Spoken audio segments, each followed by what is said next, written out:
Donc, on me ressort cette histoire comme quoi c'est ridicule de saisir l'Arcom parce que l'Arcom est une dictature, on emploie le mot de censure, etc. Tout ça me paraît très, très excessif. Moi, je pense qu'au total, l'initiative d'Alexandre est plutôt une bonne initiative, même si je comprends qu'elle puisse provoquer des réticences de principe, et même si je comprends qu'elle peut soulever des inquiétudes pratiques. Alors effectivement, en saisissant l'Arcom, on la légitime, mais on légitime quoi ? On légitime l'Arcom dans son rôle, qui est de rappeler que ne doivent pas être diffusées sur des antennes, et surtout les antennes du service public, des contre-vérités. Alors là, les gens commencent à dire, mais qu'est-ce que la vérité ? J'ai rappelé à Émilien que cette parole, qu'est-ce que la vérité ? L'Évangile l'attribuait à Pilate au moment où il se prépare à commettre une saloperie. Je pense que le bon côté, c'est de marquer un point d'arrêt. Parce que, en fait, ça fait 15 ans qu'on dit n'importe quoi sur Bitcoin. Mais globalement, ça commence à bien faire.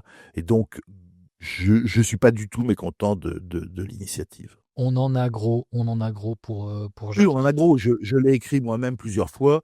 Je partage vraiment tout ce qu'a dit Jacques avec toutes les réserves, tous les points, c'est-à-dire bah oui, je préfère faire ça plutôt que de harceler. Moi, je suis pas quelqu'un qui aime particulièrement un concept de ministère de la vérité où t'as le droit de dire ça, t'as pas le droit de dire ça. En fait, on a décidé d'utiliser les moyens à notre disposition. Je veux dire, on peut pas y aller avec une éthique de conviction qui serait de dire nous on est pur mais on est mort. Faut quand même faire la distinction entre une approche légèrement biaisée, une question posée d'une certaine façon, etc., qui relève entre guillemets de la liberté éditoriale, et les phrases qu'on peut relever de façon neutre comme étant fausses. Nous on a mis en avant particulièrement, notamment une phrase: visiblement les cryptos facilitent le terrorisme. Tu dois pouvoir me sortir une source qui te permet de dire ça.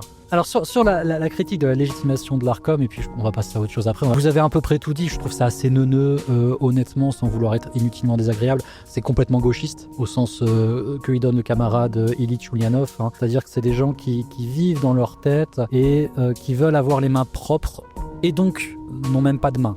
Même si tu estimes que l'Arcom est le mal incarné, ok, mais tu peux l'utiliser.